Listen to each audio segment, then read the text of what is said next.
ہے۔ اور تیسرا لفظ قرآن کے اندر آتا ہے ان ربک یقضی بینہم یوم القیامہ، فیصلہ اللہ فرمائیں گے قیامت والے دن جو تمہاری الگ الگ زندگیاں ہوں گی اس کے بارے میں۔ یہ اللہ فیصلہ فرمائیں گے کہ اس عمل کو تم بہت معمولی سمجھتے تھے، یہ معمولی نہیں تھا، یہ بہت بڑا عمل تھا، اس کا اجر و ثواب بہت تھا، اس نیکی کو تم نے معمولی سمجھا، اس گناہ کو تم نے معمولی سمجھا، یہ چھوٹا گناہ نہیں تھا، یہ گناہ تو تمہیں ہلاک کر دینے والا تھا۔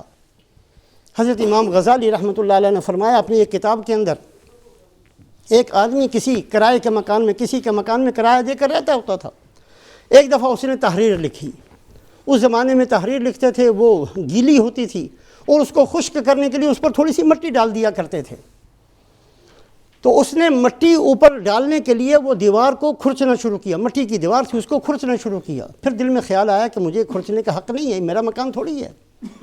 پھر کہا نہیں کوئی بات نہیں، اتنی سی مٹی سے کیا فرق پڑتا ہے، اس کو کھرچا اور اس تحریر کے اوپر ڈال دیا۔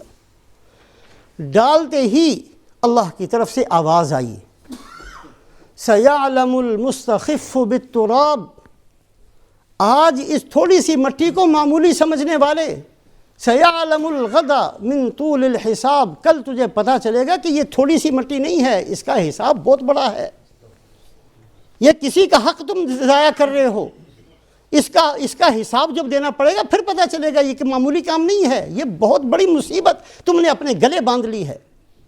آج ہم معمولی سمجھ کر لوگوں کا مال ہڑپ کر جائیں، معمولی سمجھ کر کسی کی زمین پر قبضہ کر لیں، معمولی سمجھ کر سرکاری زمینوں پر قبضے کر لیں، معمولی سمجھ کر بہن کی جائیداد کو ہڑپ کر جائیں، معمولی سمجھ کر بھائی کی جائیداد کو ہڑپ کر جائیں، معمولی سمجھ کر وراثت کو تقسیم نہ ہونے دیں، کچھ بھی کرتے رہیں۔ آج ہم اس کو معمولی سمجھ کر کرتے ہیں، کل قیامت والے دن اللہ فرمائیں گے تو نے اس کو معمولی سمجھا تھا، یہ معمولی نہیں تھا، اس کی وجہ سے تجھے اتنے کروڑ سال جہنم میں رہنا پڑے گا۔ تو نے اس نیکی کو بہت چھوٹا سمجھا تھا، یہ تو بہت بڑی نیکی تھی، اس کی وجہ سے ہاں آج ہم تیرے لیے اتنی کروڑوں نیکیاں لکھ دیتے ہیں۔ یہ قیامت والے دن اللہ نے فیصلے کرنے ہیں۔ زبیدہ، ہارون رشید کی بیوی جس نے نہر زبیدہ بنائی، بغداد سے مکہ تک نہر بنائی تاکہ حاجیوں کو پانی مل جائے، مکہ میں پانی نہیں تھا، بہت بڑی نیکی تھی، بہت بڑی محنت کی۔ جب انتقال ہوا کسی اللہ والے نے خواب میں دیکھا کہ اللہ نے کیا معاملہ کیا، کہا اللہ نے بخشش کر دی۔ اسی خواب دیکھنے والے نے کہا کہ میرے خیال سے وہ نہر کی وجہ سے بخشش ہوگی۔ تو زبیدہ کہنے لگی کہ ہاں نہر والی نیکی بھی اللہ کے سامنے تو پیش ہوئی تھی، لیکن اللہ پاک نے فرمایا اس میں تمہارا کون سا کمال ہے، ایسے ہی تم اس کو بڑا سمجھتے تھے، نہ پیسہ تمہارا نہ محنت تمہاری، محنت کرنے والے مزدور لوگ، پیسہ سرکار کا، خزانہ سرکار کا، لوگوں کا مال تھا، تیرا اس میں کون سا کمال ہے، تجھے کس چیز کا عذر دیا جائے، پیش ہوئی تھی لیکن اس پر مجھے ملا کچھ نہیں۔ کہا اچھا پھر بخشش کس پر ہوئی؟ کہا مؤذن نے اذان دینی شروع کی، ایک لڑکی میری کنگھی کر رہی تھی، جب اس نے اللہ اکبر کہا میں نے اس کو کہا ٹھہر جا، میں نے اپنا سر ڈھانپ لیا، ادب اور احترام کی وجہ سے اللہ نے کہا میرے نام کا احترام کیا، اس پر بخش دیا۔ بندہ کس نیکی کو معمولی سمجھتا ہے وہ بہت بڑی ہوتی ہے، کس گناہ کو چھوٹا سمجھتا ہے وہ بہت بڑا ہوتا ہے۔ ان ربک یقضی بینہم یوم القیامۃ فیما کانوا فیہ یختلفون، اللہ فرماتے ہیں کہ فیصلہ میں نے کرنا ہے، تم نے تھوڑی کرنا ہے اس بات کا فیصلہ، اور یہ فیصلہ اللہ نے براہ راست کرنا ہے، کوئی فرشتہ درمیان میں نہیں ہوگا، پیشی بندے کی اللہ کے سامنے براہ راست ہے، اللہ پاک بندوں کے سامنے آپس کے جو نظریات ہیں اس کا فیصلہ براہ راست کریں گے۔ اور چوتھا کلمہ اللہ نے فرمایا ان ربک یفصل بینہم یوم القیامہ، قیامت والے دن اللہ جدا جدا کر دیں گے جماعتوں کی صورت میں۔ دنیا کے اندر تو سارے اکٹھے ہیں، اخلاص والا بھی وہیں بیٹھا ہے، ریاکار بھی وہیں بیٹھا ہے، دنیا کے لیے نماز پڑھنے والا بھی وہیں بیٹھا ہے، اپنا الو سیدھا کرنے والا بھی وہیں ہے، اچھا بندہ بھی اسی بازار کے اندر ہے، دھوکہ دینے والا بھی اسی، دنیا میں تو سارے ملے جلے ہیں۔ وَامْتَازُوا الْيَوْمَ أَيُّهَا الْمُجْرِمُونَ، قیامت والے دن اللہ فرمائیں گے کہ مجرم لوگ الگ ہو جائیں۔ امام ابو حنیفہ رحمۃ اللہ علیہ اس آیت شریفہ کو پڑھ کر ساری رات روتے رہے۔ آج تو ہم ملے جلے ہیں، ہم میں سے بہت سارے نیک بھی ہیں، ہم میں سے بہت سارے گناہ گار بھی ہیں، ہم میں سے کون کیا ہے اللہ ہی جانتے ہیں، سب ملے جلے ہیں۔ قیامت والے دن اللہ الگ الگ کریں گے۔ یہ الگ ہو جاؤ، یہ الگ ہو جاؤ، یہ الگ ہو جاؤ، جھوٹ بولنے والے الگ ہو جاؤ، فراڈ کرنے والے الگ ہو جاؤ، سچ بولنے والے ادھر چلے جاؤ، دین کی محنت کرنے والے ادھر چلے جاؤ، اور فلاں ادھر۔ اللہ پاک نے جنت کے 8 دروازے بنائے اور جہنم کے 7 دروازے بنائے۔ اللہ پاک جماعتوں کی صورت میں جنت کے اندر بھی داخل فرمائیں گے اور جماعتوں کی صورت میں جہنم کے اندر بھی داخل فرمائیں گے۔ نظریں جھکانے والے، اپنی نظروں کو پاک رکھنے والے اس دروازے سے چلے جاؤ، امر بالمعروف کرنے والے اس دروازے سے جنت میں چلے جاؤ، راتوں کو اس وقت اٹھ کر عبادت کرنے والے کہ جب لوگ سو رہے تھے وہ اس دروازے سے جنت میں چلے جاؤ، گرمی کے روزے رکھنے والے اس دروازے سے جنت میں چلے جاؤ۔ اللہ پاک نے جنت کے 8 دروازے بنائے اور اللہ نے جہنم کے 7 دروازے بنائے۔ ان ربک یفصل بینہم یوم القیامہ، اللہ جدا جدا کر دیں گے۔ اسی کو فرمایا ھذا یوم الفصل جمعناکم والاولین، آج الگ الگ کر دیے جانے کا دن ہے۔ یہ نہیں خاندانوں کے اعتبار سے نہیں، اعمال کے اعتبار سے، اعمال کے اعتبار سے، نماز والے الگ، روزے والے الگ، حج والے الگ، اخلاص والے الگ، اس طریقے سے اللہ پاک جماعتوں کی صورت میں لوگوں کو تقسیم کر دیں گے۔ تو 4 مراحل ہیں جس میں براہ راست اللہ پاک کے سامنے ہم نے پہنچنا ہے۔ ایک پیشی کا مرحلہ ہے، یہ بہت اہم قسم کا مرحلہ ہے۔ ایک اللہ رب العزت نے بتانا ہے کہ کس عمل کی کتنی قدر و قیمت ہے اور کس کا عمل کہاں تک پہنچا ہے۔ آج ایک بندہ نیکی کرتا ہے، وہ مر گیا لیکن اس کی نیکی آگے سے آگے، آگے سے آگے چلتی رہی۔ اس کی نیکی کو دیکھ کر اس کے بیٹے نے نیکی کی، اس کو دیکھ کر اس کے پوتے نے کی، وہ چلتی رہی۔ اللہ پاک سب کا نامہ اعمال اس کے کھاتے میں لکھ دیں گے۔ ایک آدمی نے کوئی برا کام کیا، اس کو دیکھ کر رشتہ دار نے کیا، اس کو دیکھ کر اس کے بیٹے نے کیا، اس کو دیکھ کر اگلے نے کیا، اس کو دیکھ کر اگلے نے کیا، جتنے گناہ قیامت تک اکٹھے ہوں گے سب کے سب جمع کر کے اس کے نامہ اعمال میں ڈال دیے جائیں گے۔ یہ فیصلے اللہ نے خود کرنے ہیں، کسی فرشتے سے نہیں کروانے۔ تیسرا مرحلہ ہے حساب کا مرحلہ۔ حساب ہم لوگ جو سمجھتے ہیں کہ حساب یہ ہے کہ تو نے یہ کام کیا تھا کہ نہیں کیا تھا، یہ نہیں ہے حساب۔ قیامت والے دن جو حساب ہے، اِنَّا إِلَيْنَا إِيَابَهُمْ ثُمَّ إِنَّا عَلَيْنَا حِسَابَهُمْ، ہمارے ذمے ہے حساب، ہم نے کرنا ہے حساب۔ حساب کیا ہے؟ حساب یہ ہوگا کہ اللہ پوچھیں گے تو نے یہ کیوں کیا، یہ ہے حساب۔ قرآن پاک کے اندر حساب یسیرہ کا بھی ذکر ہے اور حساباً شدیدہ، وَفَحَاسَبْنَاهَا حساباً شدیدہ وَعَذَّبْنَاهَا عَذَابًا نُكْرًا، ہم نے بڑا سخت قسم کا حساب بھی لینا ہے اور ہم نے حساب یسیرہ کا معاملہ بھی کرنا ہے۔ حساب یسیرہ یہ ہے کہ ایک بندہ اپنے نامہ اعمال کے ساتھ حاضر ہو اور اللہ پاک اس کو کھولتے نہیں ہیں اور اللہ اس کو دیکھے نہیں اور کسی بھی عمل کے بارے میں سوال نہ کریں، فرمایا ٹھیک ہے چلو ہم نے دیکھ لیا، جاؤ چلے جاؤ جنت میں۔ یہ ہے حساب یسیرہ۔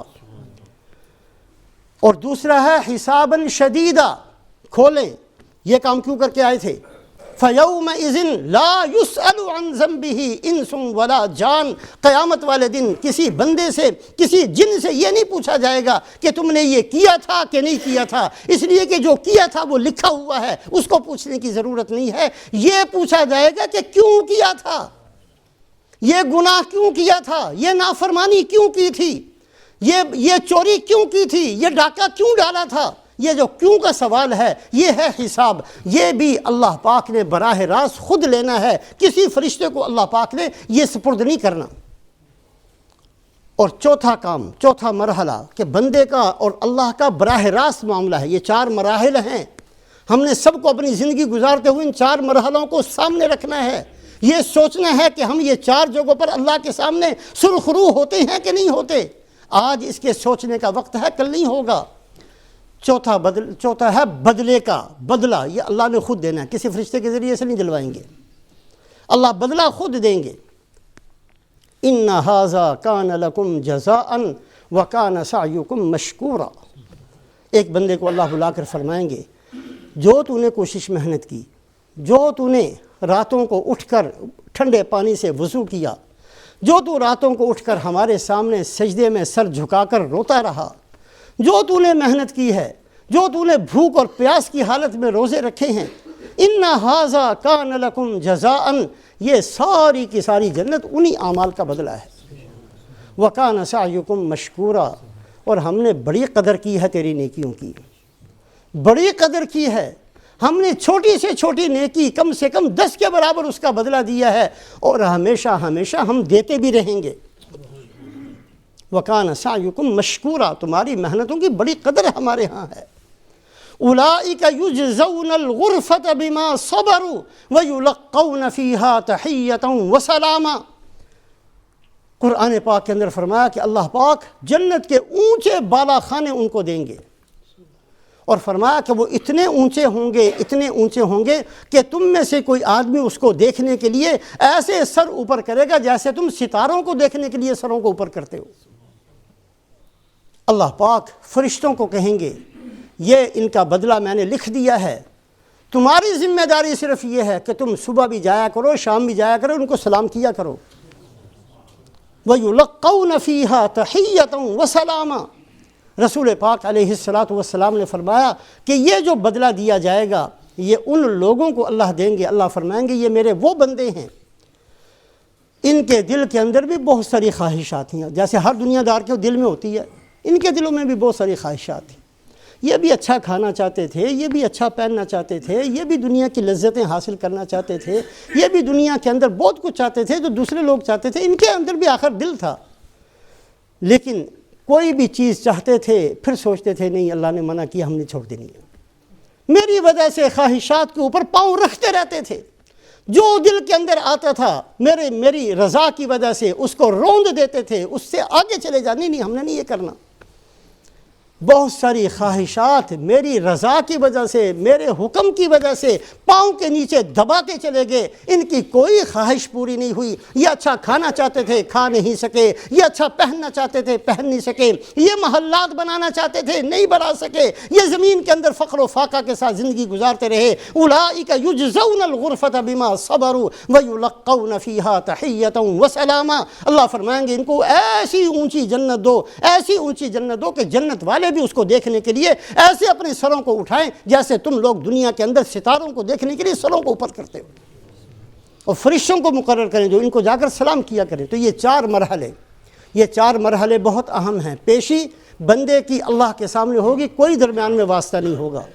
دنیا کے اندر کون ٹھیک ہے کون غلط ہے، کس کا اختلاف دلیل کے ساتھ ہے، کس کا اختلاف بغیر دلیل کے ہے، کس کو کس عمل کا کتنا بدلہ ملنا ہے، کس کا عمل چھوٹا اس نے سمجھا وہ چھوٹا نہیں تھا، کس کا عمل بڑا اس نے سمجھا وہ بڑا نہیں تھا، کون سا عمل قبول ہوا ہے کون سا نہیں قبول ہوا، یہ سارے فیصلے اللہ نے کرنے ہیں۔ درمیان میں کوئی فرشتہ نہیں ہونا، اور حساب اللہ نے خود لینا ہے، کوئی فرشتہ درمیان میں نہیں ہونا۔ خود اللہ نے پوچھنا ہے یہ کیوں کر کے آئے، یہ کیوں کر کے نہیں آئے، اور بدلہ اللہ نے خود دینا ہے۔ یہ 4 مراحل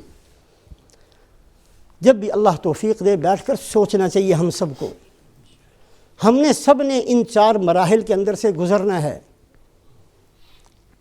اگر دنیا کے اندر کوئی بندہ ایسا ہو جس کو میری اندر کی ساری برائیاں اور کمی کمزوریوں کا پتہ ہو، اس کے سامنے آنکھیں جھک جاتی ہیں کہ اس کو پتہ ہے میں کون لوگوں کے سامنے میں بڑا بزرگ بنتا پھرتا ہوں، لیکن اس کو میری اصلیت کا پتہ ہے۔